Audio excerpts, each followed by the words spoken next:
The Albanese government's global warming crusade is getting more dangerous to farmers now. Last week, another of those wind generators that it's putting up all over our bush burst into flames, this time in Great Western Victoria. And most worrying is that it set the grass alight. Fire crews had to be called back twice to put out the flames.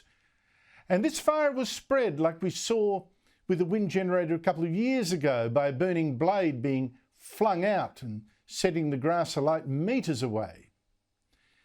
That's true, the risk of one wind generator catching fire is very low, but we now have 3,000 of these things, all filled with oil, spread all around the bush, with thousands more planned in just the next 5 years. Now, sooner or later, one could start a very serious fire.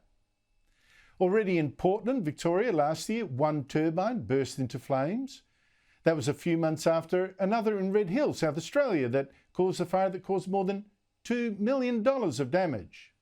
In Goulburn, New South Wales, the year before, another turbine caught fire, and yet another that year broke out at Cathedral Rocks, South Australia.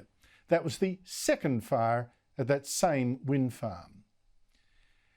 Now, that's one more way that this green energy revolution of the Albanese government is making our power system less secure and more dangerous, and of course, more expensive. But this Albanese government refuses to back down. Energy and Climate Change Minister Chris Bowen yesterday tried to claim that if we didn't keep going with these mad green schemes and this wind power rollout, we could destroy the world, even though tiny Australia actually makes no difference to the climate that anyone can measure. Net zero by 2050 was set out by the IPCC as the minimum action required to avoid the catastrophic impacts of climate change.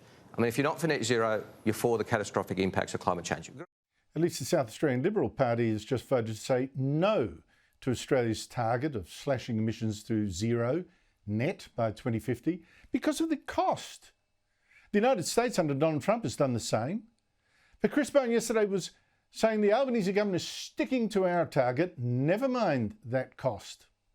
The United States is around 12% of emissions globally. That's a lot, but it doesn't mean that the rest of the 88% of us stop doing things.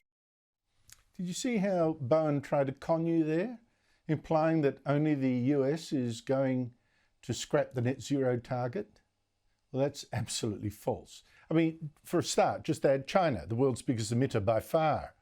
Add India, the third biggest. I mean, together with the US, just those three countries alone are responsible for half the world's emissions.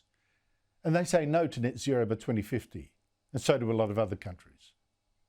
But once again, the Prime Minister was out there today peddling his fake science to make voters think that if we don't go along with his global warming schemes, we're going to get more climate disasters. A couple of weeks ago, we were saying, oh, if you don't do that whole net zero stuff, we'll get more floods. Today, we're suggesting we'll get more droughts. It was in South Australia where there, hey, is indeed a drought. Australia has always had droughts. We've always had flooding rains. And that has occurred throughout our history on this great continent that we're privileged to live on. But the truth is that there are more extreme weather events and they're more intense now. Science told us that that was the case. The science has been proven, unfortunately, to be playing out. I wanted the climate wars to end. Yeah, I bet that he wants the climate wars to end because the science is actually against him. Let me prove it yet again. It's true, there are predictions by some climate scientists of more droughts in southern Australia.